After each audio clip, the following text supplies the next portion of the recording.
Hello everyone, welcome to the YouTube Model Builders Thursday night general hangout. Thursday's hangouts are for the general discussion on model railroading that we all can set a topic to discuss for the night. Thursday's hangouts are the proud sponsor of the Tuesday night presentations, the YouTube Model Builders, eMag, and the YouTube Model Builders live show. I want to say thanks for everybody joining in tonight's show. And here's your host for the night, Johnny Reb of Southeast Rails.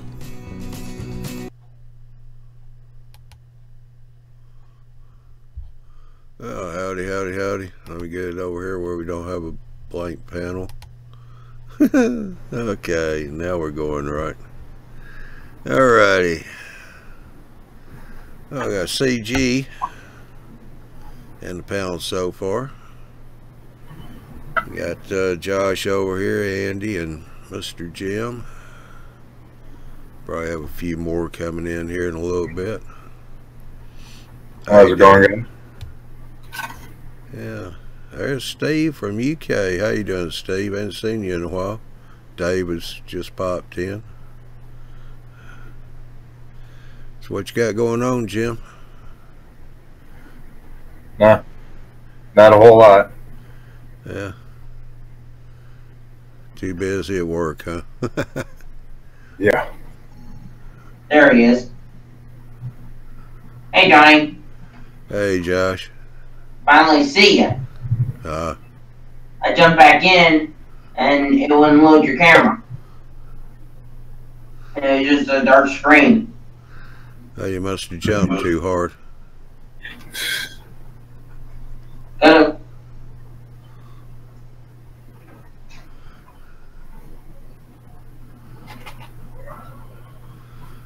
Yeah, you tell me you got some big plans for this weekend, Josh? Pretty much just going to go out rail fan some short lines tomorrow, depending on which one I haven't decided. I have a plan A and a plan B. If plan A, if nothing's running on plan A, I got plan B. Alright. And the next day I might volunteer at the museum or go up to the Bessemer. And then the rest of the week I got some homework to do and probably work on the layout or run some trains. I also have a club meet. I have a division meeting. MRA division. And we're hosting the regional next year convention, and I'm the Facebook page runner for the group. I pretty much run their Facebook page for the club. Oh, okay. Well, at least you keep him busy. Keep you out of trouble. I'm always busy. I don't think I have a day off. I still got to figure out if I'm going to put in for work on Monday or not. He needs help, though. Boy, he's got a hard life, hasn't he, Andy? I'm telling you. I'm off every day. Not off work, just kind of like mentally. I only work twice a week, normally. Yeah, I work, well, I work about twice a day. Yeah, though. Well, I found some kind of interesting material.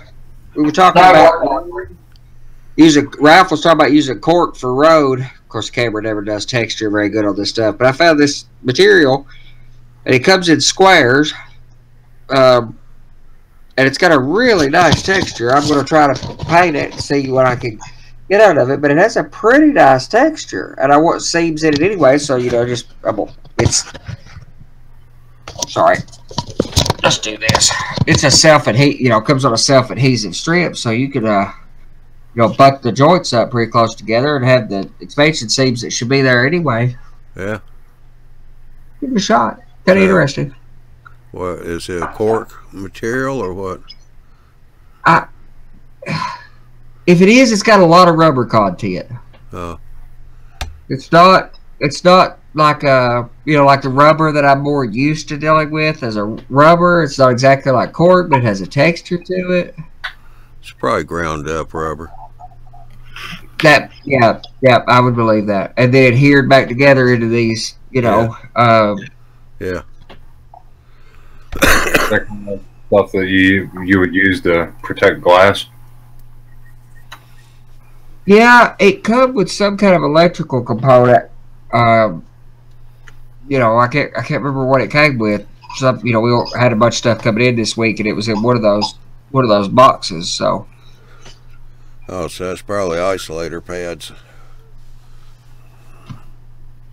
yeah, for I don't understand why they would have sent me pads this large to, it's not like feet or something. I'm not sure exactly what the intent was with it, but They probably know caught you. my yeah, that was thoughtful of them. they probably figured you find something to use it for. Yeah, I'm always running off with, we get thousands of dollars worth of electrical hardware in there. The thing I get excited about and haul off is a little, little strips of rubber. So Yeah, same here.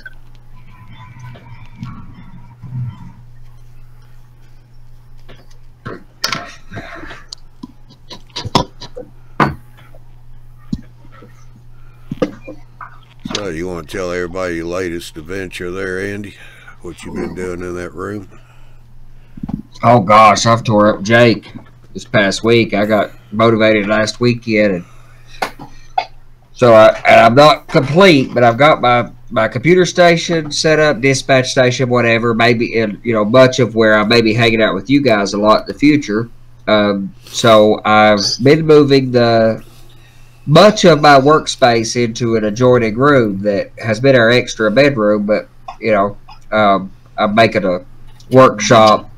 Still be a bed that I may even do one of those fold down beds, a Murphy bed or something. So we have a bed in there, but or maybe even just put a couch in there. But so we have a craft room, so to speak, my workshop, because there's just enough room to be able to do any significant work in here as the layout progresses. That's why at points, even for the last few months, a lot of my progress has been kind of stalled because I didn't have enough room to really grow, and have room to work. Like I needed to build this helix, and I basically decided, well, what I'm going to have to do is build it at the shop, in the garage at the office, and bring it home, and then because it's going to hang from the ceiling over here, it's going to hang from the ceiling in this in this half round area here. Hang from all through there. But so now I've stripped the carpet up and everything. I'm all the way down to bare floor. In here, ready for. So I've got carpet tiles coming. I got some cloth material to make my curtains under the layout with. Actually, my first experiment with that is I ordered some polyester, so they're actual cloth, not plastic, table covers. And they're black polyester table covers with a seamed edge on them all the way around. And they're 126 inches by 54. And I'm going to pin them up, with, I've been cutting some of these, playing with, whatever, with clothespins, working with the right arrangement for a clothespin. I ordered some smaller size clothespins too, so I'm going to try, double-sided taping the clothespin up, paint the front edge black on the bottom, put the clothespin up, and set the curtain back under the edge just a touch, an inch or 2 inches back under the edge, which that'll all get hid by the fascia. And I'm going to hang the curtains all the way around underneath, which I've got to do some odd stuff because, like, in my entryway over there, I've got to, basically make a tunnel under my duck under, come up and angle back, pull the curtains like that, put curtains all around under the outside of it. But I need to get a lot of my workspaces because I have a paint, my paint booth. Well, I can't. Where I got and region we talk about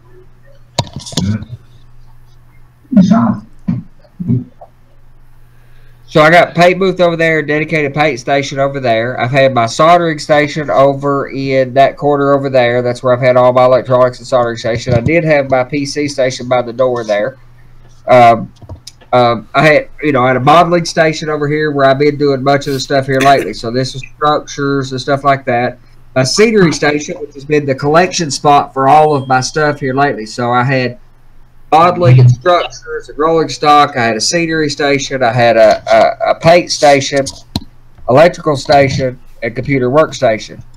Because it took, you need so much space to work with, but that won't work with all the with all the curtains and everything. So I'm slowly working on a consolidation plan and moving part of it. So I put a counter up on a wall in the other room. So I got a 7-foot counter up, or 6 or 7 foot counter top mounted to the wall in there. I've got my computer station. I've got my soldering station, a programming track, and all that stuff in there. I do rolling stock. Also staging part of the staging. A couple of the exits of the layout go to a staging in that room anyway.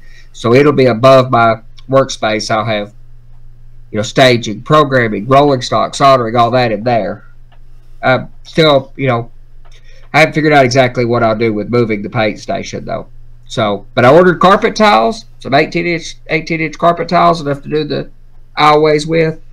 And I got the curtain. So, it's starting to come together and look, give me another couple weeks and it will look ever so slightly less like a construction project. Yeah. Hey, Josh.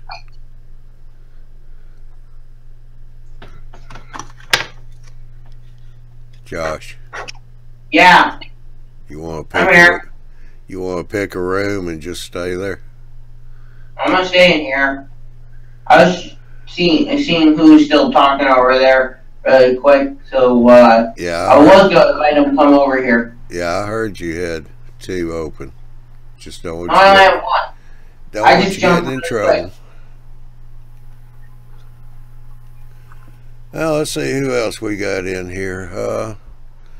Dwight, hope you're feeling better. He was under the weather last week. Steve, Jerry, Etherville.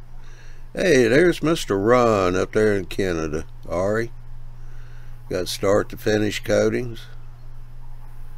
Etherville. He said you need a basement, Andy. I do. Anybody wants to help, bring a shovel and come on. Yeah.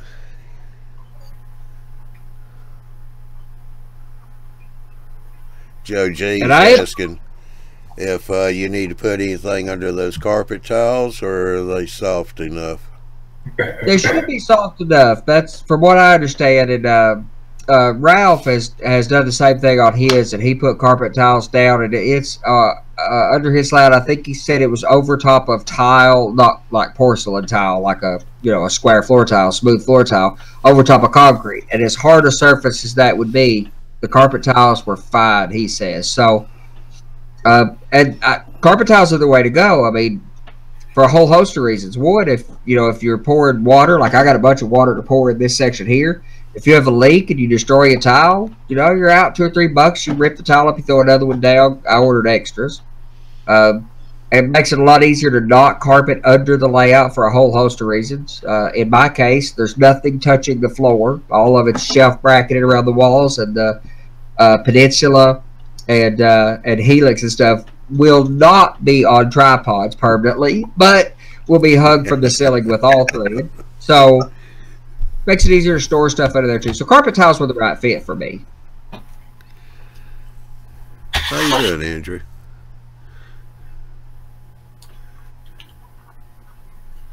Got a whole group of Andys. Andrew's been in from Australia's been in tonight too, and has he? And here, yeah, man. As Andys are taking over. Cornering the market. Yeah, that's right. Well, I hope Vietnam survived Andrew being over. I know that's where he went for a week or 2. Is that right? Yeah, somebody in the family was getting married. Not him, he said. Yeah, sure. Yeah, you guys see the goofiness I was up to tonight? Yeah. Making my own railroad ties. Oh. Oh yeah. Yes, sir. What'd you cut? What'd you cut them out of? Basswood. On a table saw. Yeah. Is that right? Good job. I'll find it for you. What do I gotta do?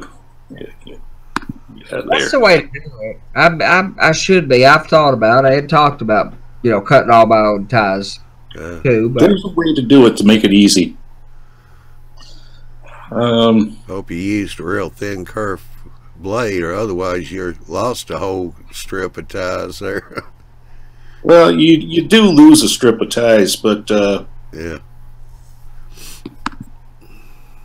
let's see.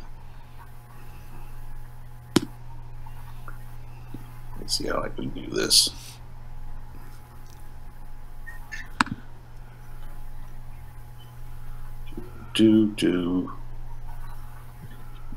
I gotta go back to here.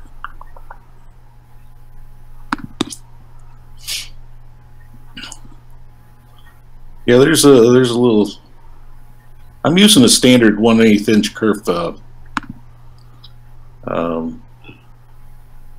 Carbide blade. carbide blade. It's a triple chip, but I don't know if that really makes a big difference. Oh, I know what I gotta do.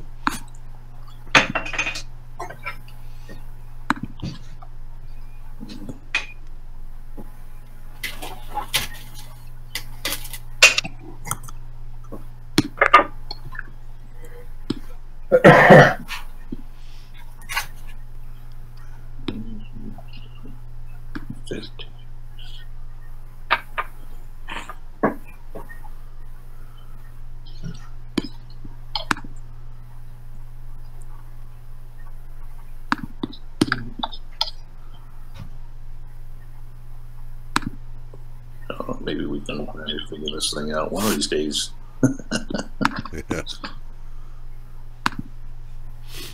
No, that's not it. Yeah, well, while you're doing that, anybody over in the chat working on anything?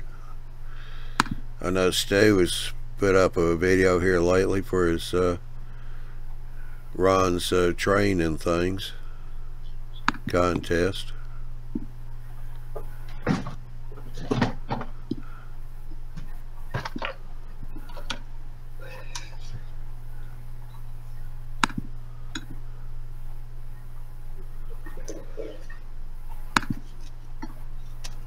Hey Lee, what's up?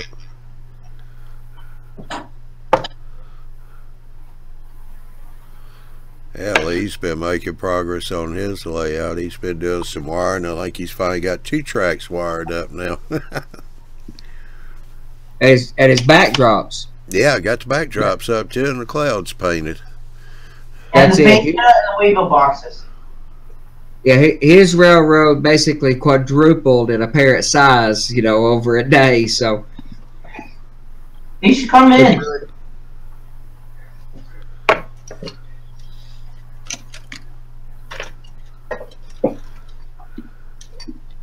Yeah, Etherville said he's working on his 3rd video now. That's good. Steve says still weathering last car. I did pick up some circus stuff to start a train.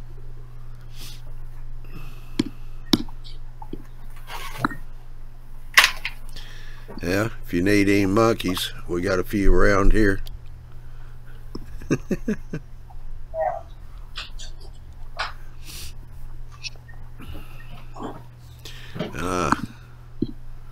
Lee's on the road. He's out in Texas.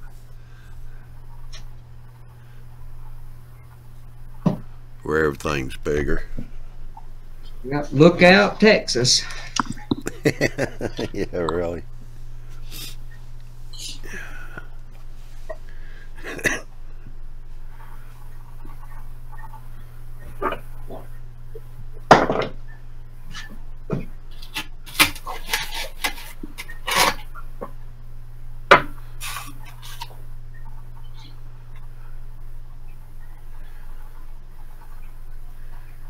Yeah, if you're wondering how to catch any monkeys there, Stu, just watch that John Wayne movie. I forgot the name of it, where they were in Africa. I think it was Red Buttons was in that movie. He made that rocket net go around the tree, caught a bunch of monkeys.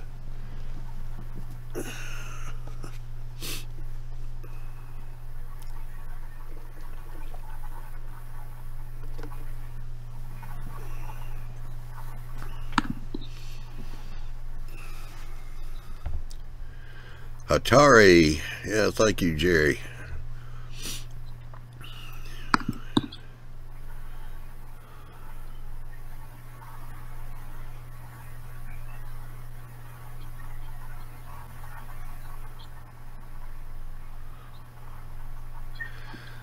Stu's over here. Does anyone there do specialty trains? I also have a World War II armored train as well. No, not that I know of.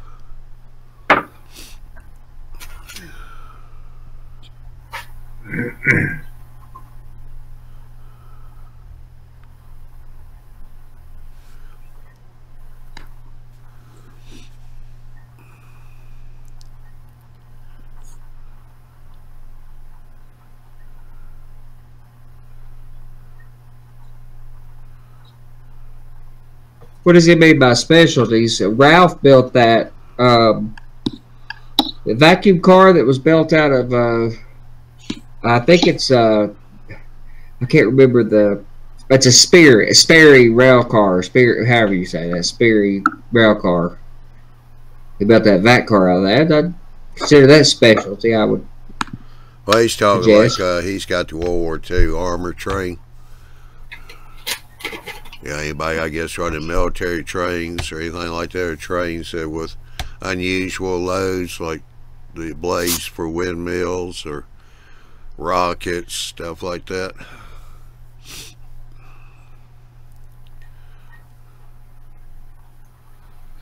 Yeah, he said he enjoyed seeing the specials run sometimes. Lee said he did bring some stuff with him to work on the road. Make more progress on the layout.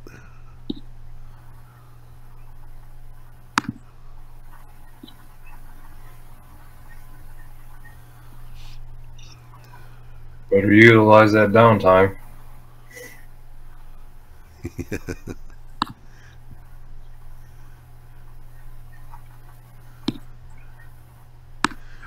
Yeah, we'd have to get Ralph on here to show off that vacuum car he made for cleaning this track.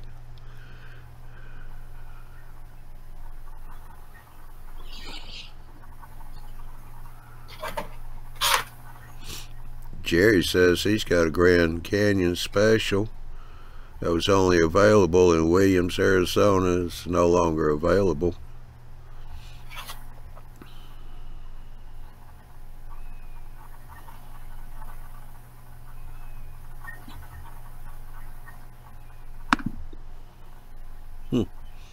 Yeah, Dwight said on Modern Marvels tonight he watched a video that was where they washed out the spent uranium cars. He wanted to know if anyone had one of those cars. Wow.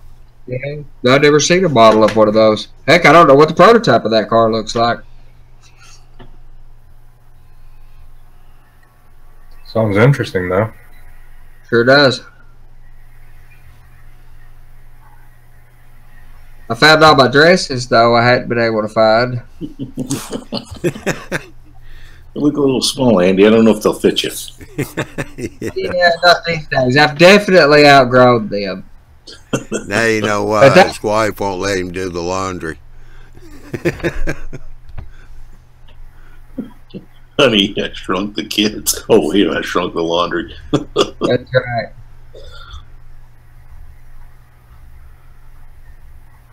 I do have some more of these. These are really spectacular. These are bar bills. Pretty sure they're bar bills. They're pretty spectacular. Laundry lines. I've already made some of them up, and then after I get them painted, take a forceps, that's whatever, and grab them and kind of crinkle them until they're blowing around. Dwight said those cars are covered hoppers. Huh. All right, that makes sense.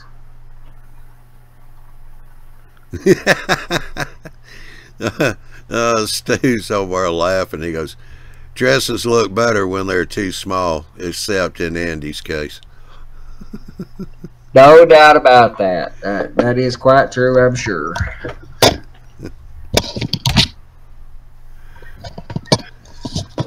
Dwight changed that gondola to a gondola.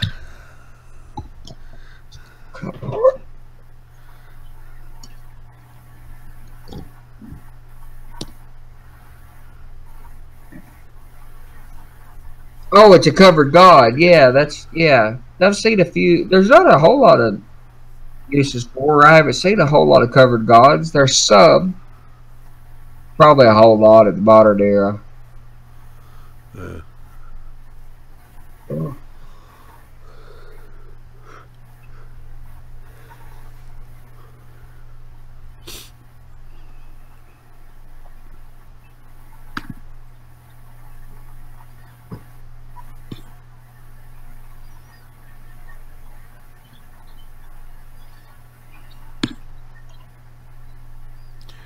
So you coming on that bridge, Andrew? Well, like I say, I'm trying to make some railroad ties tonight. Yeah. As well as a few other things. We'll change the pace then.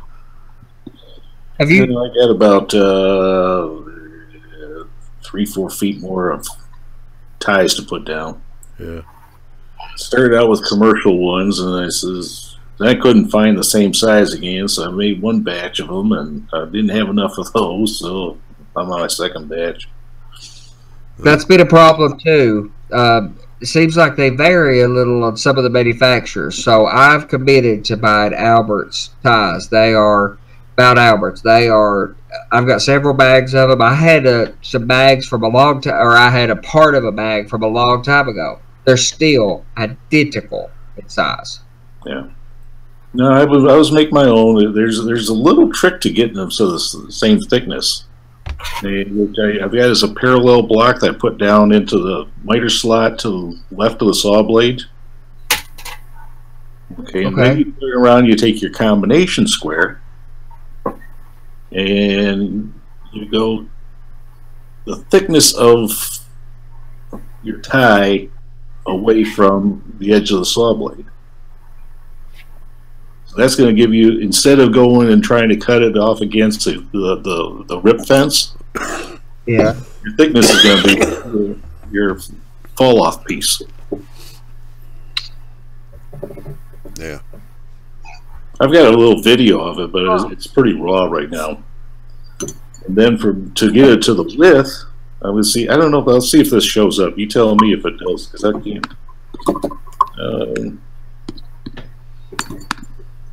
Those my big fingers.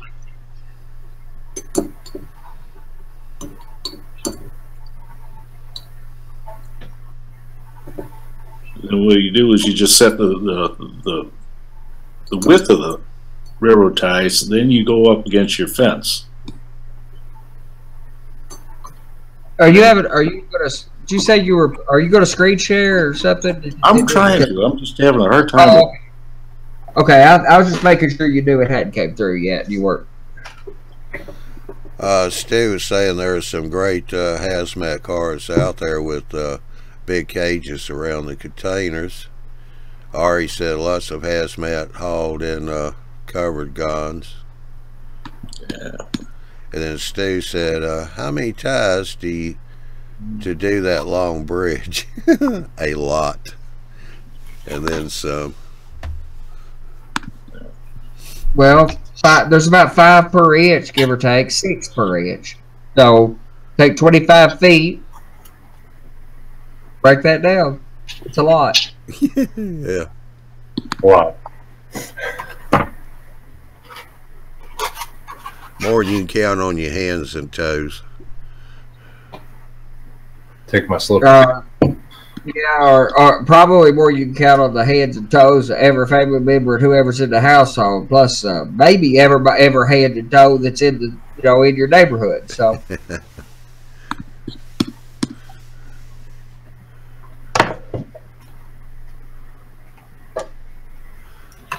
Yeah, Ron's trains the things. He just got in the chat.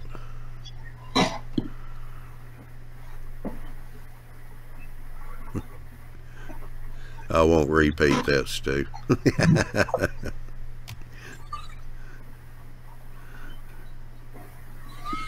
Quit.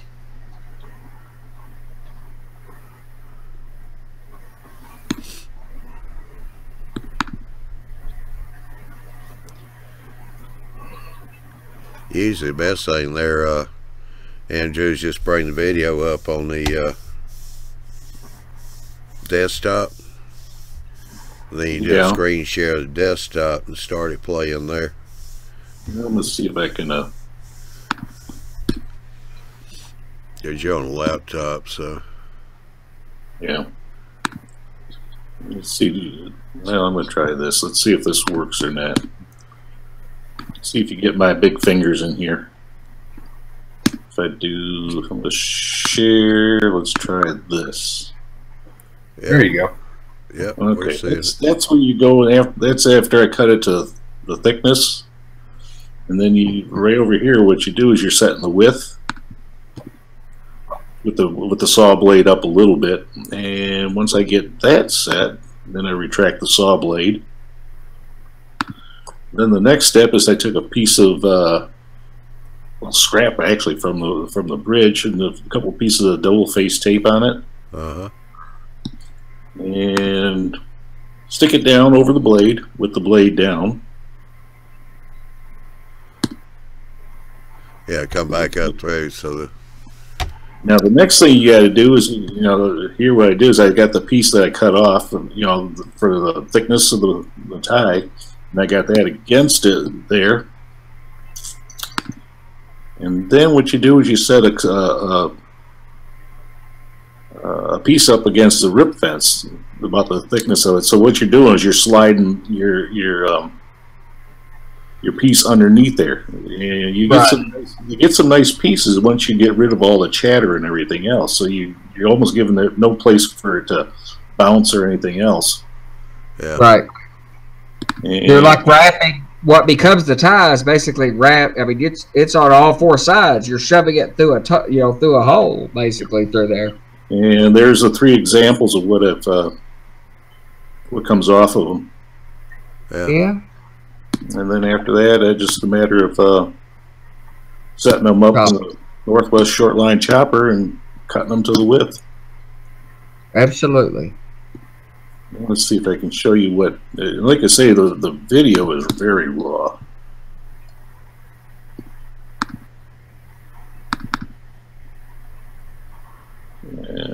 Let's see, where's that?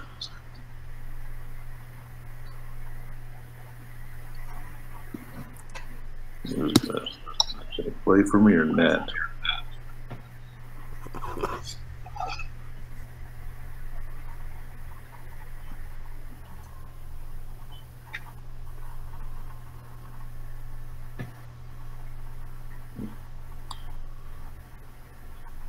Boy, it must be making this Mac just think hard. Yeah. Chrome, I have a similar problem with Chrome on Macintosh. I use Chrome on Windows just fine, but Chrome's pretty rough on Mac OS. There we go. Finish up the dragon. Let's see if I can speed this up. Basically, let's see. Oh, there we go. There's your parallel block. Back up a little bit.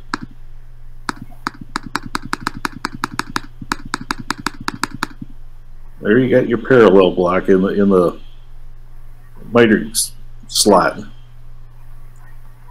And let's see. Then what we do. You can see I just got the combination square right up against the blade, so I'm zeroing it out. And there's a good picture of what you're doing. So I'm zeroed right there. Yeah. And once I just placed up again.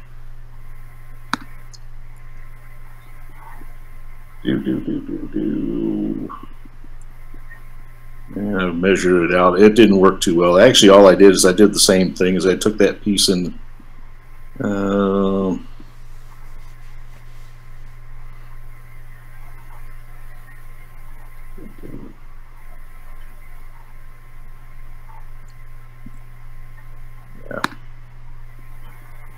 it didn't work, so actually I just took the piece and I just bumped that over there. And just bring it in, zero it in to where I want it for the thickness.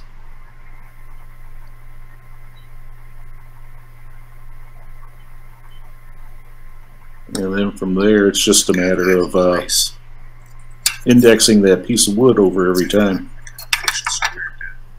Over to my combination square. Uh-huh. Now that's how you make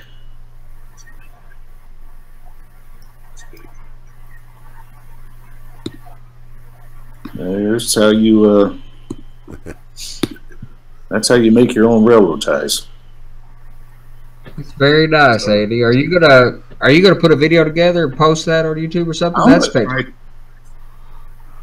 You can get, there's so many things you can do with it. Like I say, once you get rid of that chatter and everything else, and you know, I've seen so many guys in the shops and everything else, you know, you want to get a 3/4 inch and you got a 4x8 sheet of plywood and you only need 3/4 inch wide. So they try to do that and everything gets all whacked out of shape. So what you do is you go with the off fall or the fall off. That's the piece you want to be the right thickness. And by doing that combination square, I can just bump it over and I can get exactly what I want and run them off. And what I didn't do, I didn't show yet, is actually, once it comes out, it's got a little bit of teeth marks in them, and it's just a couple of quick sands with a sanding block. And it takes care of that stuff. And by the time you stain it, you'll never even notice it. Yeah. No. So far, it's worked out pretty good for me. Yeah, that's good. Very.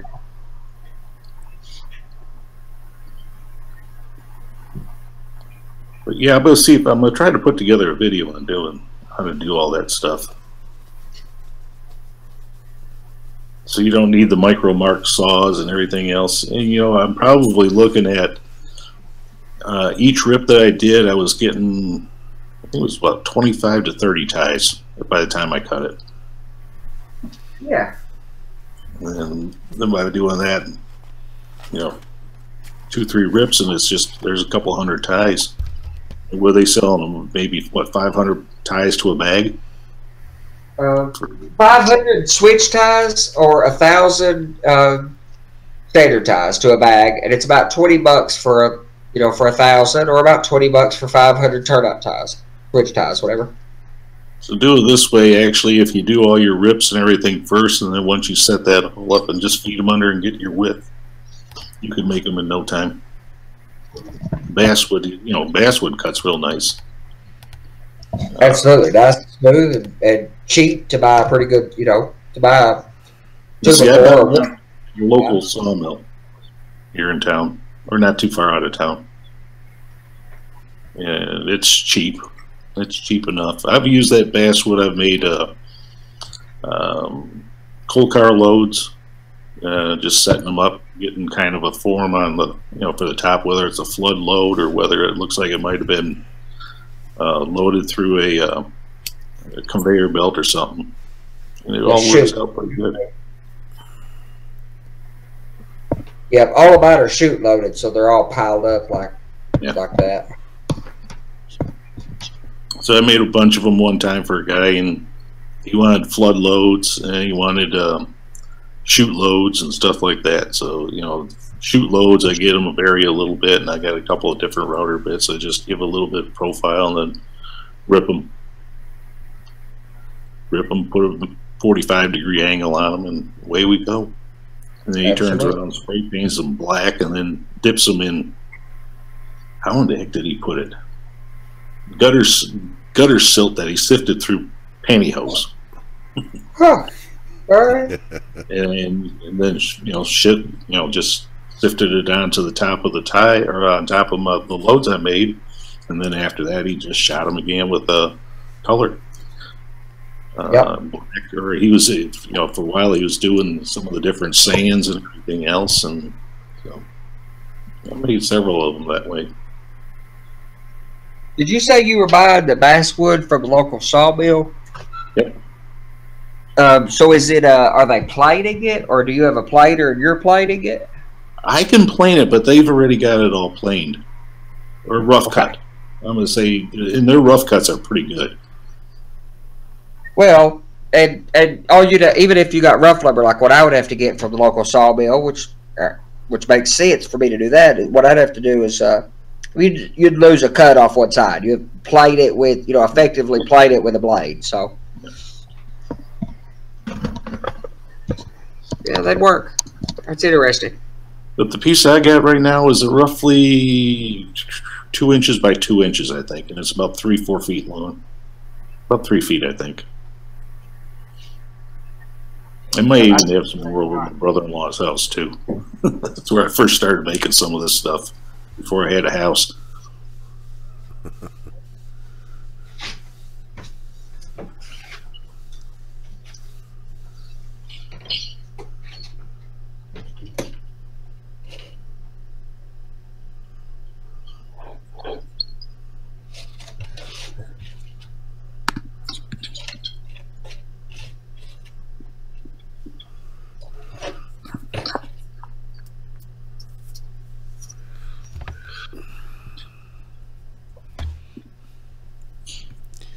It seems to be kind of quiet over on the chat side too tonight. Yeah,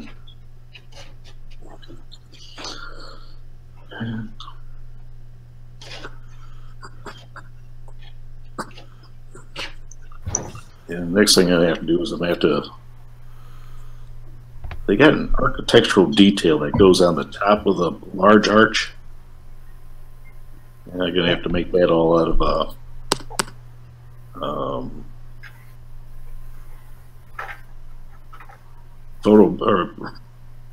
photo mat board, or when you're doing your pictures, that mat backing. Oh yeah. Yeah. I gotta cut those with an arch. That means I gotta set up a router for that stuff. I tried doing it by just, with a utility knife, setting up a scribe and everything else. That's a lot of scribing to get through it. So I'm gonna see if I can do it with a 1/8-inch router bit. Yeah, Jerry said he's just sitting there listening to all you talented guys. Okay. I'll take that. I mean, if I can teach people how to do some of this stuff so you don't end up, you save your money for all those good little engines and everything else. Yeah. Yeah, I mean, I've argued with people plenty over, well, you could just full stop right there. I've argued with people plenty. But I've argued a lot about the cost of the hobby being kind of a misnomer. It can be a doggone expensive hobby if you outright buy everything at the highest level. But you also can't scratch build absolutely everything either. So if you save money in some areas, you can focus the money in other areas and reduce the total cost or make it quite reasonable. So I'm not scratch building locomotives, I'm buying them. And I'm slightly picky, so I buy fairly expensive locomotives. But but building track is less expensive and higher quality. Using a lot of natural materials for scenery, building relatively inexpensive superstructure for the layout or bench work, if you want to call it that. Mine's pretty far from bench work, quote unquote. So you save money in some areas. Yeah. I'll tell you right now, there's one that I'm seeing, on some of the steel mill modelers. They keep on complaining about how much they're getting for that blower engine house or something like that for the blast furnace. And I'm almost half tempted to build that sucker out of some 1/8-inch masonite and put the siding on it and all that other stuff, and say, there you go, guys. There's how you do it.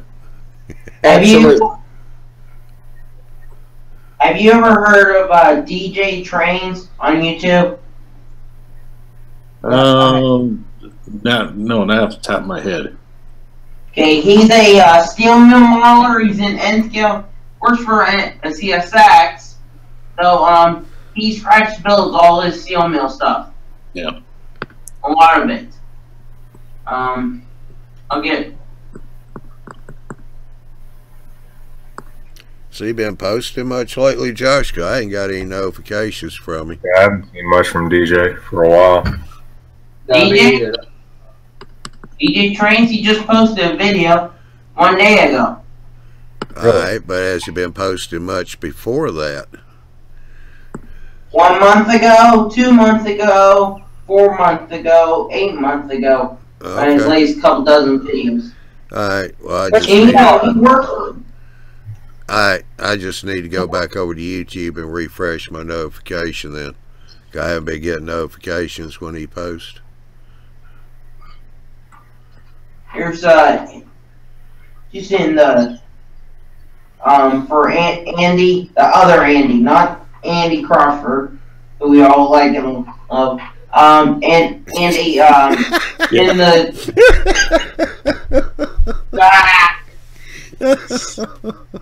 Yeah, okay.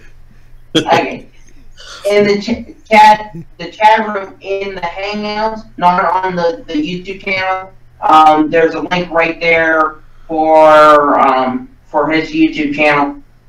Oh, okay. In the chat radio. Yeah, it'll probably take Andy about 10 minutes to quit blushing now. Yeah. Well, No I guess doubt. who was I telling the other night? I says, you know, that Nicholson Bridge, as much as I've gotten material on that whole thing and 3 years worth of modeling, I've got, I'm guessing right now about $500 in material. Yeah. And that's everything. That's building the bench work, that's building the arches, that's just about everything. And probably the most expensive thing I put on there was the rail. Yeah. The micro engineering rail. I mean, I built all my own ties and everything on there.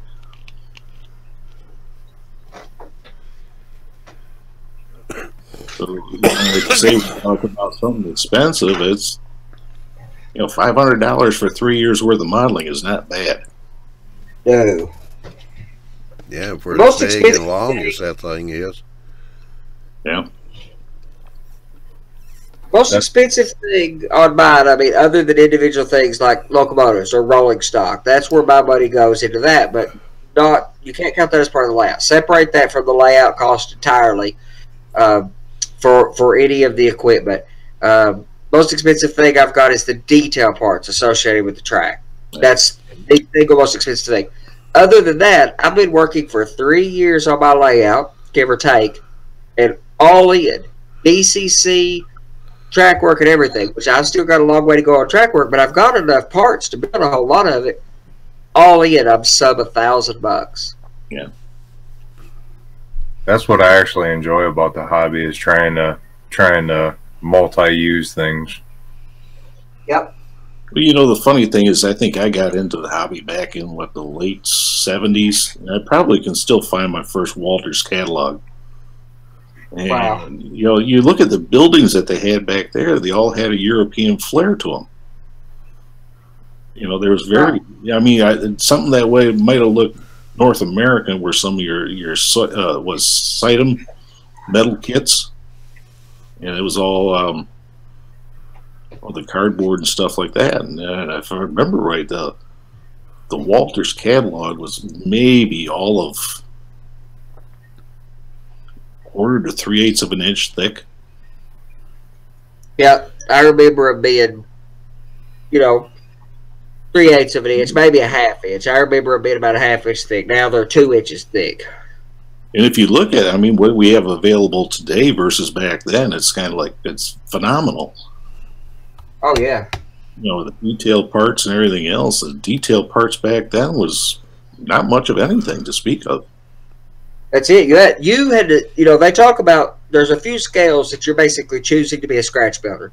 If you're going to be an S scale modeler, you know, there's several scales out there. If you're going to be one of those unique modelers, even O scale for that matter, especially if you care about, you know, other than toy train high rail stuff, you're going to be scratch building quite a bit of stuff. But and people talk about the hobby dying all the time. This is the golden age of the hobby, the best I can tell. Oh, yeah. Yeah, Steve said he liked the old Campbell scale kits from back then. I got a few of those, too. Yeah. The same kits to this day. They still make them the same way. They've still got all those same kits. He has kept producing them year after year after year. And they're, as far as Craftsman kits go, they are dirt cheap. I mean, when you go look at South River Model Works, Fine Scale Miniatures, and those are spectacular kits. I'm a complete fan of those Craftsman kit structures. They're spectacular. You're going to drop $300. You can buy a Campbell's kit for $30. And if you're going to get into wood modeling, if you ever wanted to build a Craftsman kit, a Fine Scale Miniature, or one of those kits like that, you start with Campbell's. You know, that's still to this day. That's been the adage for 50 years. It's still to this day the best advice anybody can give you if you want to do that kind of modeling is build some Campbell's. What I find is missing right now is some of your modern buildings. Sure. Modern, other than if you want to buy them in plastic from Walters and stuff like that.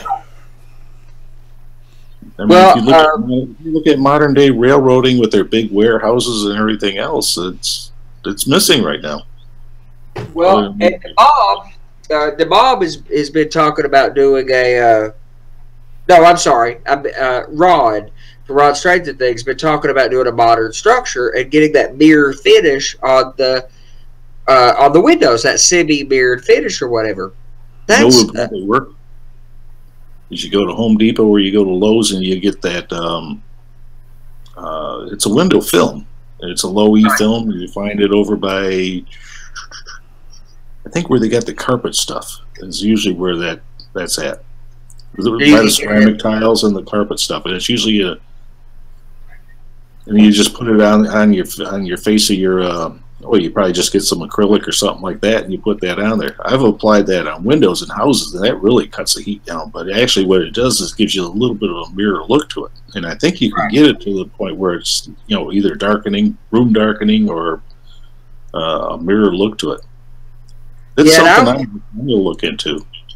Absolutely. The only thing I could think of that gave this exactly the same effect was they have a mirror screen protectors for phones and iPads, and they're truly mirrored. But when you illuminate them from the back, they become mostly transparent. So you can have a lit interior. You can have it all mirror finish. You can have a lit interior in a few of the cubicles in the building, and you would be able to see the interior. And then, a perfect use for Arduino to turn some things on or off and really show off that effect. Of course, the biggest you can get that for then is a 9.7 or whatever 10-inch iPad. That's the biggest one I've found. So, I bet you that film. That film will probably do the trick. I bet you. Yeah, that's true. That's worth doing. I mean, but you're right. There's very little in the way of that stuff. Yeah, that's what Ron says here. He's still working on perfecting the process, but planning to try that film. And the way to put that on is basically what you're going to flood it is with soapy water, and you're going to work it all out with a squeegee. Otherwise, you'll get air bubbles in it. You start it, and it's basically you're going to get it wet enough that film will slide around on your acrylic. Kind of like tinting windows on an automobile. That's what I was thinking too. All right, now that's going to be interesting to see Ron have to make himself an N-scale squeegee. Probably have Squeegee those windows with.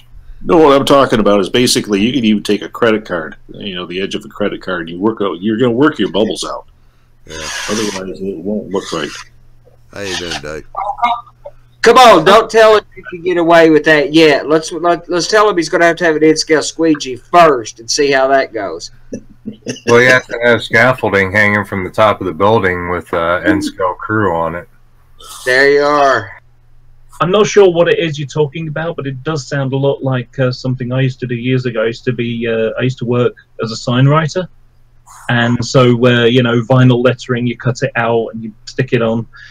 side of a van or a shop or something like that.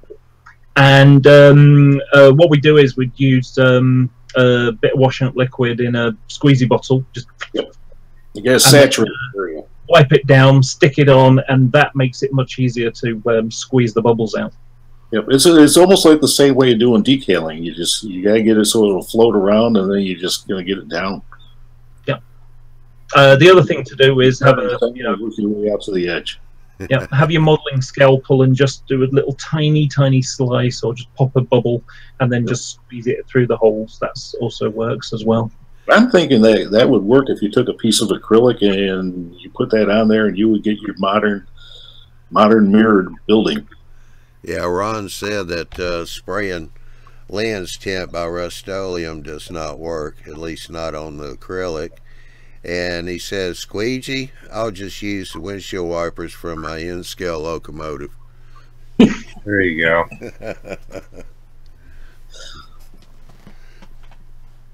But yeah, I'm gonna have to give that a try. I'm gonna see if I can do something, because I believe that'll work. What is it being used on? Because I don't know the first part. Oh, he's doing a we were modern. talking about as far as like if you know, I had mentioned that there's a lack of your modern day big warehouse buildings or big skyscrapers and stuff like that. And you look at some of your skyscrapers, and I think Ron is trying to build it in N scale, and you want to get that mirror finish on the outside of it. Ah, yes. So I'm thinking take a piece of acrylic and then putting that mirror film on it. Yeah, he said it's a modern N-scale skyscraper, or skyscrapers. And I believe that those films will come in either what they call low E, which is almost you can see through it. They also have it, I believe, to a gold finish, a mirror finish, maybe even a smoke finish. And they got various different size rolls, and I think they're maybe $10, and you probably have enough to last you a lifetime as far as making skyscrapers that way. Well, and I think we did finally start to get some of the large structures. Bachman has that series of structures that are actually quite good. Bachman's structures are right up there with Plasticville, notoriously classically, but the new Bachman Spectrum series of large structures are really pretty doggone nice, and we're starting the other day large city buildings. I'm thinking, Andy, I'm other Andy, sitting down Andy.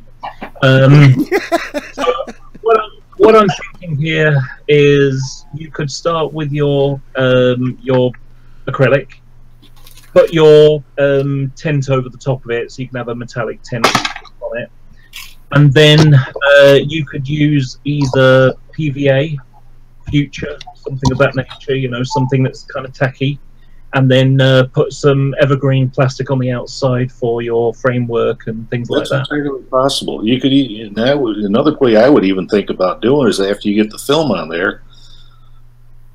I don't know if you could get it on the inside, but on the outside, then you could, for me, I run everything on a table saw. Is you can cut a lot of shallow grooves in there, and that would make your relief between your different stories. Yeah, you could paint you could paint the acrylic to, and get a concrete effect. Most of the architects that build scale demonstration structures, which is still common to this day to do that, less common in the age of 3D, but it's still being done. They're mostly using acrylic to do that, like sand, and they're painting that material. Ken Patterson has talked about that being his favorite material for building urban streets with.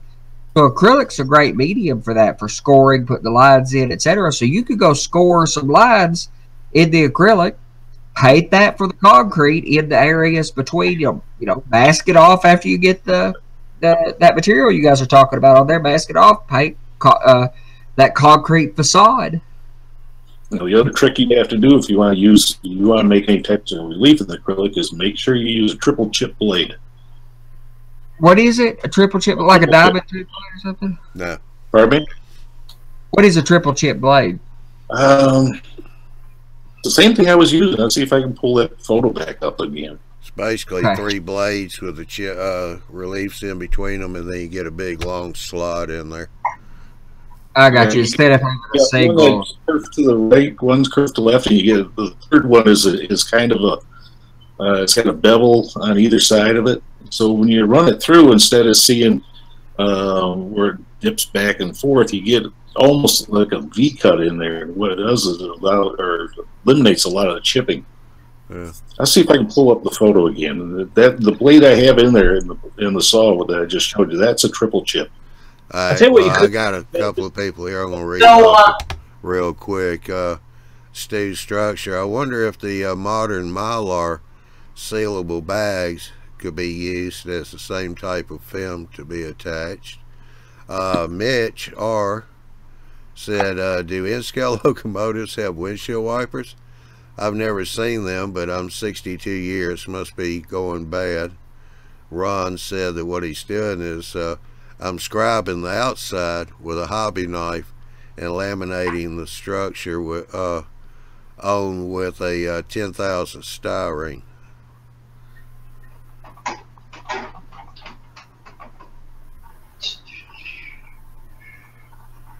And then Lee's got down here gold finish.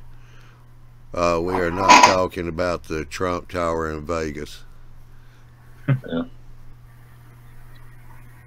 I'd imagine if anything, you go with low E or a smoke tint.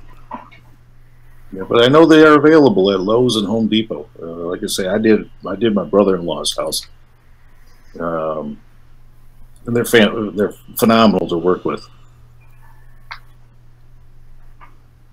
Another thought is if you can do a drawing that's accurate enough, you could just go to the sign writer, because what they do is they use a plotter, so they draw it up on a computer. They use a plotter, and it basically just cuts the whole, you know, if you imagine a sign saying Dave or something, it would basically just draw it all out, cut vinyl, and then you pull out the holes, you know, like the center of the A, the D, and the little triangle in the A, and so on. And then, and the way it's done with sign writing, you then use application tape, which is like a low tack. It's almost like masking tape. Flip it upside down, peel the top off, and then you got the sticky side up, and you just place it on whatever you're putting it on. Now, using the same idea, if you have, you could have, imagine you got your skyscraper and you got your windows. As long as you know the size of your windows, you could just go to him with a drawing and say, can you do this with this color for me, please? They'll charge you money for it. And basically their plotter will cut out the holes exactly, and you just peel off each one, you stick it in where your window is, and there you go. Alright, Josh just put over here in the chat. Can I say something, please? Alright, Josh, go ahead. Yeah. Andy,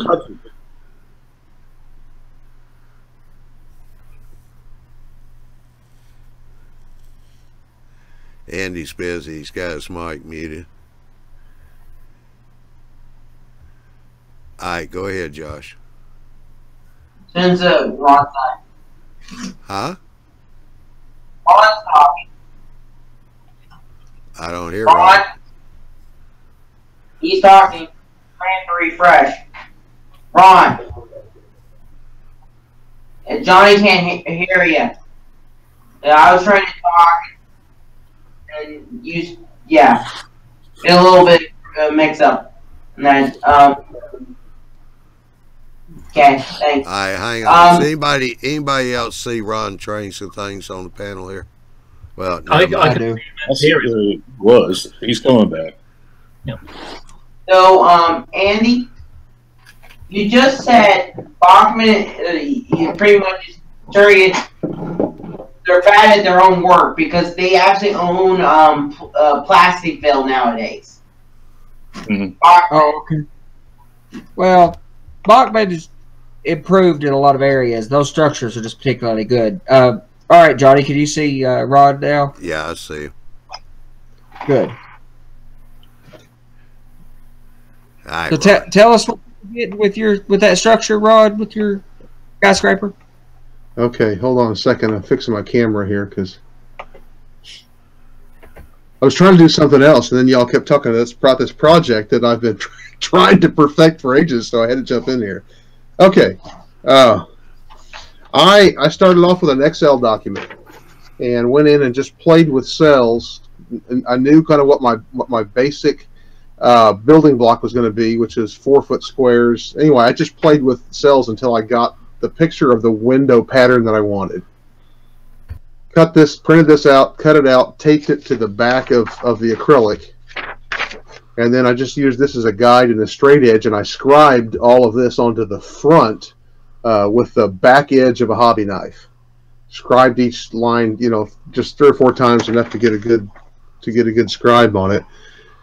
And then, of course, I scribed it, put it together, and my first thought was I was going to try that spray lens tint because that is made to use on plastic lenses. I thought that'll be perfect, but it will not stick to this acrylic. It just pawns up. It looks terrible. So for the first couple that I've done, I just spray painted the inside black, which as long as you just want a basic structure works fine. But I wanted to be able to light some. So yeah, Andy, I want to try some of that film. I haven't gotten there yet, but that's going to be my next process, is trying that film on the back and see if I can light some rooms. Yeah, I think the film will end up working out for you. I got gut feeling. Yeah. Well, that lens tint that seemed like an obvious thing. That seemed like that sounded perfect. It was too good to be true, and it was. Yeah. Now, have you already glued the styrene onto that one? No, not yet. This is the one I started here a few weeks ago, and I got sidetracked by some stuff, and I've got the styrene cut, and I've been painting some of it, but no, I don't have anything on this one yet. Okay, that's just the scribed lines that we're looking at. Right, I've just scribed it, but I'm going to use styrene in between all of the floors and on the corners, to break this one up. Now, the first one I did is just a basic backdrop skyscraper, and it's just going to be solid black with the scribe, kind of like this. But it just. So did you score that? You scored that, and then did you score that? Did use a dilute paint or something to kind of fill in those gaps to get them so prominent? It's just scribed. It just has that silvery look, and when you paint the black behind it, it just stands out. Works like a champ, man. That's a really nice look. It's got potential if I can just figure out all the details. Yeah. But I haven't seen anybody else do it, so it's an original thing. So when you're doing something the first time, there's some trial and error involved. Yeah, there's a curve to that. Let me show you what a triple chip blade looks like. Yeah. Let's see this one. It sounded like a Bic razor when you were describing it a while ago. This is a triple chip blade. You can see you got one right here that's basically straight across. You're not screen sharing yet. I don't see it here, and then this one is got a bevel on both sides. Andy, we're not seeing your screen share yet. It's not. Yeah, you're not screen sharing it. Well, I'm not. Sorry, I'll get back. I'm still learning. Sometimes it takes a second. When you start the screen share, sometimes it seems to take a second or two to start up. Mine does anyway. That's that.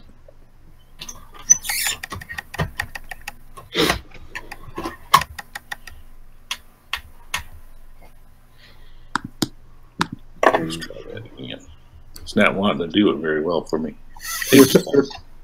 We're talking about the other ones. You can see the other one, the first one that I built in the backdrop back here. Just a real thin relief back against the backdrop. That's the first one that I built. Well, that's all we need is flats for this stuff anyway. I mean, for a city sky. I mean, unless you're Rod Stewart modeling right down the concrete valleys. And most structures are quite old. Like I said, Bachman's got their kit.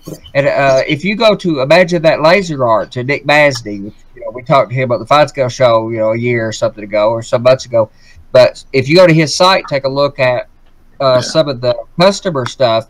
There's some guys took probably a dozen or something of his kits and put them together, and they've got like a 80-story or 60-story model structure. It's 5 or 6 feet tall. Yeah.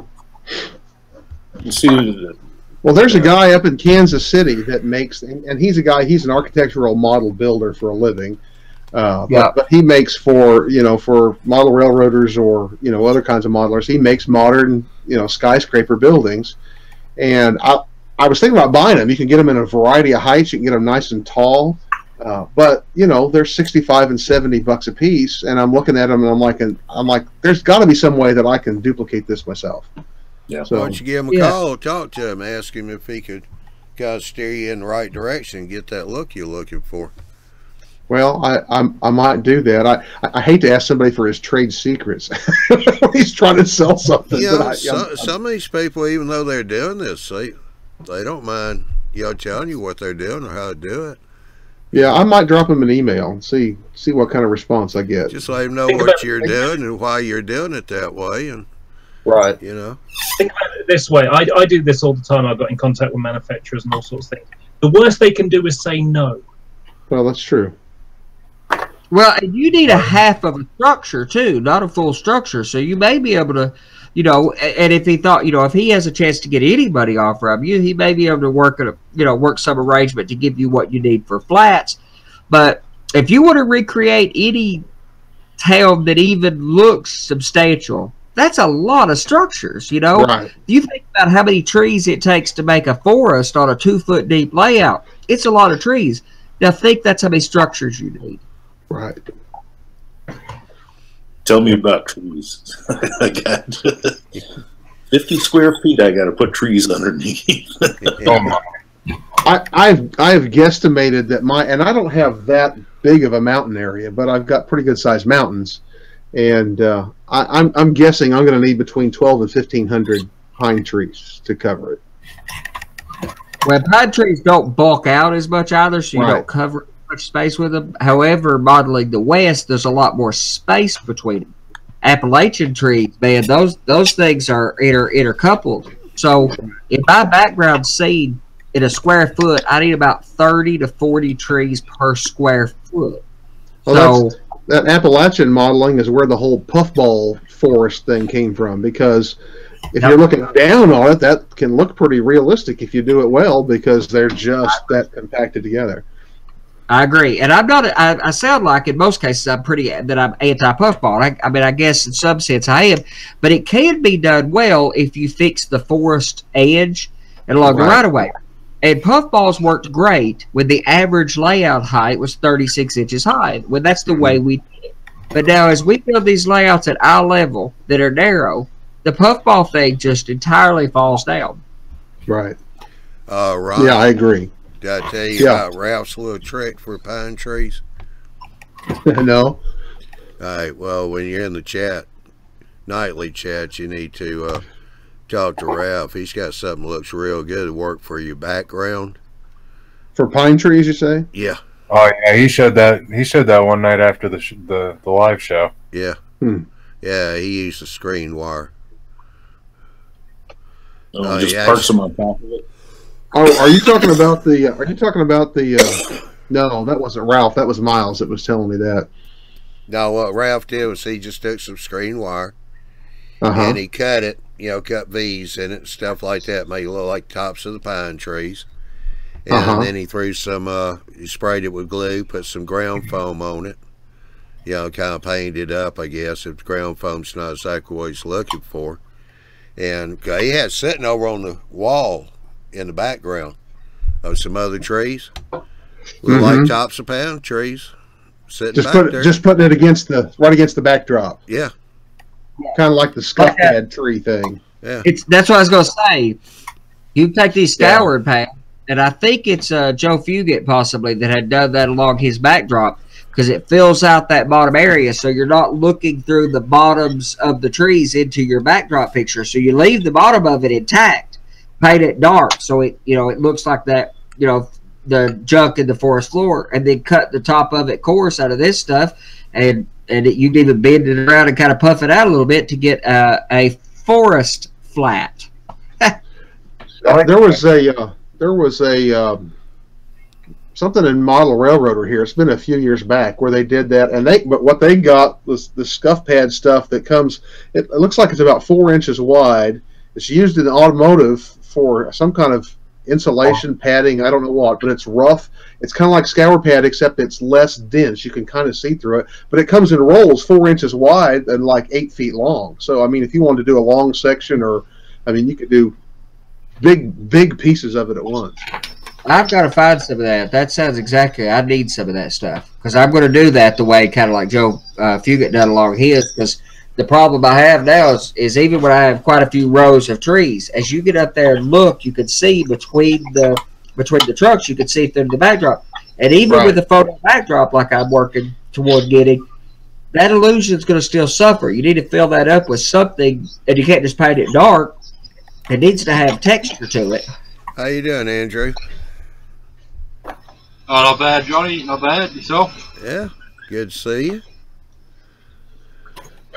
Now, I was talking to Miles the other day and was talking to him about trying to plant pine trees on. I've got some mountains. I don't know if you can see them here behind me. Yep.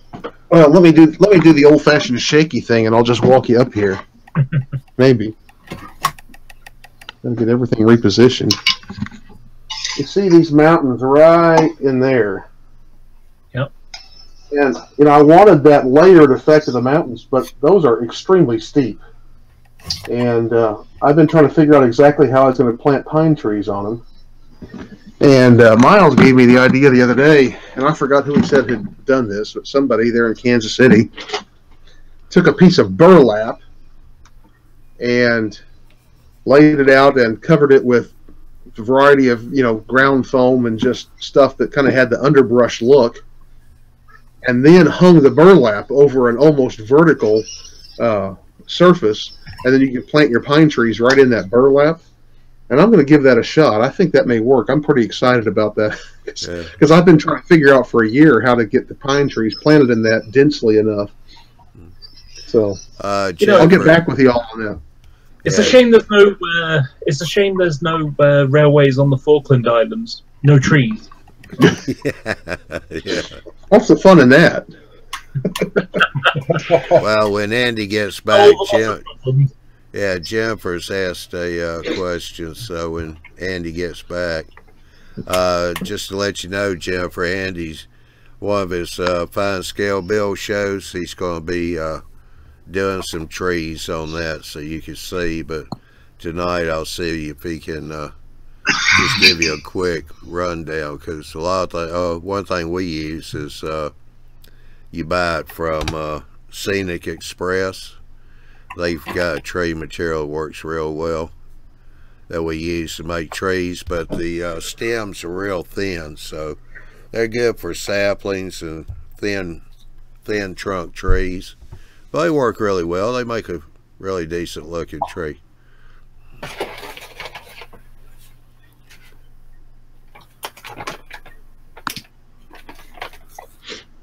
Andy, sitting down, Andy again. I don't know if this would be useful to you. This is the vinyl tint stuff that they use for sticking on cars. Vinyl wrap, as they call it. That could work for your skyscraper buildings. Except the problem there is that is laminated on the outside, right? Mm-hmm. I need something that's laminates on the inside and gives that mirrored effect out. That's why I think the window tint would probably be the better option, because I want to scribe it on the outside and I want to tint it from behind. Well, I could think of all you need is two layers of styrene, what do you call it, plasticard, I don't know, clear plasticard, one with, or just a normal piece of plasticard with that on, and then just put a layer of clear over the top. Yeah, real quick, Don just popped in here, but yeah, if you're looking for, he said he's looking at Arduino. Any recommendations? Ron, we've got some Arduino shows. Go to YouTube Mall Builders on YouTube and look at the Wednesday night playlist, and you can go back to the very beginning of the Arduino shows and watch those. They give you an idea, because you can buy Arduino kits online They come with a lot of different parts. Yeah, you can follow along with the show. Not exactly sure what you want to do with Arduino. Do a lot with it. We're using it to control lights, animations, stuff like that. So hopefully those shows will help you out, figure out just any basic Arduino Uno is what we're starting out with. Yeah, another good tip is to get old Martin. Martin's good at that sort of stuff. Yeah. Yep.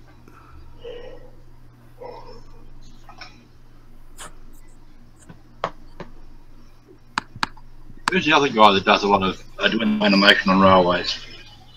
Laurie, no, I was fixing to say Laurie McLean. He does animations.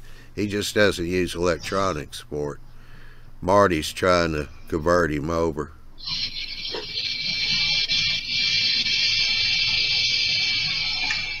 I wait for Andy to get back. I'm going to really upset him.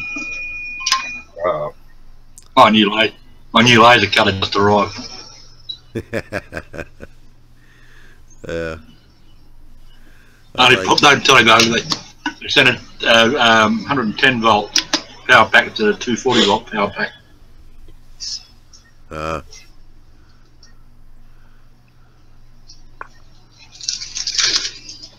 That's a drummer. I've got a couple of spare packs here. A lot of people I know have got them, and they're getting the veneer timber. They're very thin stuff, about the 32nd of an inch, and they're successfully cutting that with it. Okay.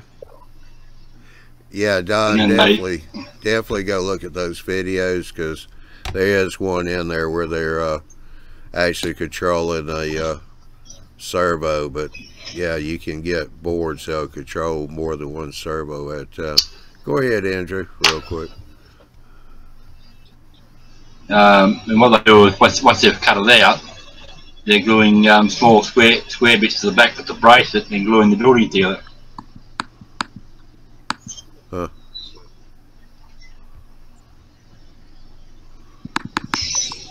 And they etch using the same way that a quarter power. They etch different textures onto it, like brickwork or planking or whatever you want. Yeah. Sounds interesting. Yeah. But as usual for a Chinese kit, they don't come with instructions how to put it together. I didn't think you'd read them anyway. Reading them's not the problem. It's understanding it.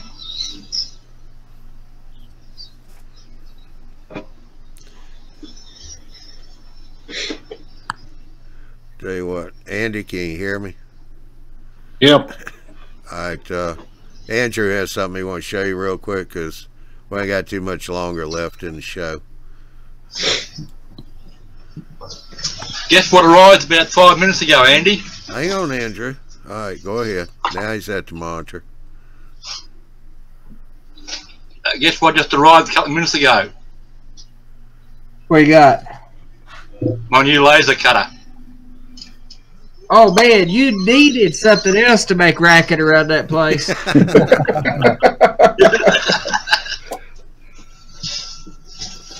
Yeah, I was thinking of you when I was thinking about you when I was opening the box up. Is that right? Have some pictures of some particularly ugly people in the box or something? What did that? What are you talking about? I'm really, yeah. I'm envious, brother. I'm really wanting the laser cutter. I mean, I've got this little thing I got, which is a good CNC router, but it's not a laser cutter. Well, the thing of it is, Andy, they sent it with a 110 transformer, and they're 220 there. No, you weren't supposed to tell him that. That would make it work really fast, right? Yeah. Yeah. So it would work perfectly here. If you put the box, Well, I mean, you can always send it stateside. I'm sure one of us is having it. Here, let me put my address in the chat here. Better believe it. I'd be happy.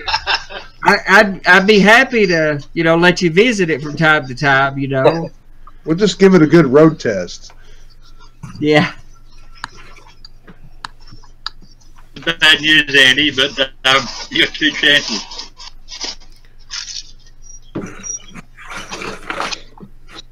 I just noticed something. Censored. I paid for it, it's not in the box. They haven't sent me the laser cut head. They sent me everything else, but no head. Yeah, that's gonna be difficult. Who's the manufacturer of the unit you got? Sorry? Who's the manufacturer? Whose build is that, or whose machine is it? Other than it being yours, One of those Chinese ones. I'll look at that in a minute, and I'll abuse the shit out of them. Yeah, that's the way to go anyway. Well, I mean, there's a lot of variety in available products in the 3D printer, CNC space. There's a wide variety of stuff. People talk about getting 3D printers or laser cutters, and they're talking about how cheap you can get them. Yeah, you can. There's a really wide variety of what's out there. I'm actually looking forward to that myself because I've got one of those cryptocurrency type miners, but it wasn't making any money. Effectively, it was costing as much money to run it as it was to generate money from it. So yeah, so I'm getting rid of it because it just is no good now. Not anymore. 4 years ago. Yeah, so I sold it a month and a bit ago, and then the person on eBay decided that they wouldn't contact me or pay for it. Yeah. So it's had to be relisted, and of course the problem is that the price of these cryptocurrencies has gone down and down and down and down. So I can't get, you know, so the £980, which is what, $1,400 worth. Now it's down. It's now on sale at £800. So 980. It was nearly 1,000. It went for, and now I've got one bidder at 800. With a well, it was 19,000 something dollars at one time, and I mined currency. I mined Bitcoin back 7 or 8 years ago when it was really easy to mine a lot on a very low amount of electricity on servers that I was already running that already had video cards in it. So I mined about 55 coins, but at the time they were worth 50 cents a piece. So actually going to the trouble of getting the $27 or so turned into actual cash really wasn't worth it when I scrapped all those systems or sold them, gave them away to friends and family, etc., and went from 13 servers, you know, in the house driving all the TVs to Apple TVs.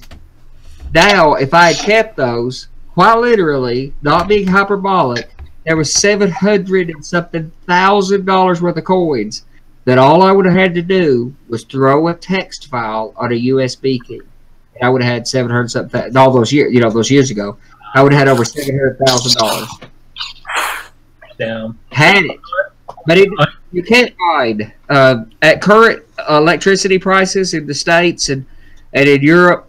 You can't do it. The miners that are actually doing really good stuff are going to Iceland in the cold climates where power's cheaper and heating's not a problem. Hmm. Yeah, but the problem was only a few months ago it was worth it. I mean, this machine that I have was generating about $3,000 a month. You have an ASIC miner? Yeah, it's an ASIC, an X11. Anyway, but the problem is, and it's a dash miner if that means anything, but what happened was that the company that made it, so ordered it in, when was it? It was September. August, sorry. Ordered in August to be delivered for November. They didn't make several hundred of these things. They didn't make several thousand of them. They made 80,000 of them. Right. Now, just to give you an idea of how this works, if you imagine a city and you've got 2,000 taxi drivers. Well, we're still in the show here, Dave. Some money out of it. We're still in the show, Dave. Yeah, oh, I'm sorry. Yeah. Well, I'm fixing to end it anyway. Yeah, I'm fixing to end it anyway because we're already hit the hour-and-a-half mark. So, yeah. Well, anyway, I'll finish off the easy part, which is my miner has got a bid on it. As long as they pay, that'll be enough to buy myself the 3D printer I want. Yeah. Which will enable me to do some really interesting railway modelling. Yeah. Alrighty, well, we done hit the hour-and-a-half mark, so I think we're going to go ahead and wrap this one up. You guys want to, you can go over to the YouTube Model Builders room for the nightly chat. And we'll bring this one to an end. Hope everybody enjoyed it. Don, I hope that answered your questions on the Arduino. Go over and check out the videos. And see if that helps. Let us know. Alrighty, let's see here. We'll do a little transition. Alright, I want to say go to YouTubeModelBuilders.com. There you can check schedule for the Tuesday, Wednesday shows. Those shows air at 8 o'clock Central, 9 o'clock Eastern Time. The Thursday show airs at 9 o'clock Central, 10 o'clock Eastern Time. I managed to get all that right in one sentence there tonight. Thank you, Ron. Click on the eMag, sign up for an email notification for when it comes out. And let's see, the next show we got coming up is next week. That's Into the Locomotive Shop with Joe and Big Bill. That's going to be an interesting show. And everybody likes watching those N-scalers, see how well they can do on their stuff. Joe does a good job. So I want to say have a good weekend, and we'll see you on Wednesday night. Y'all have a good one.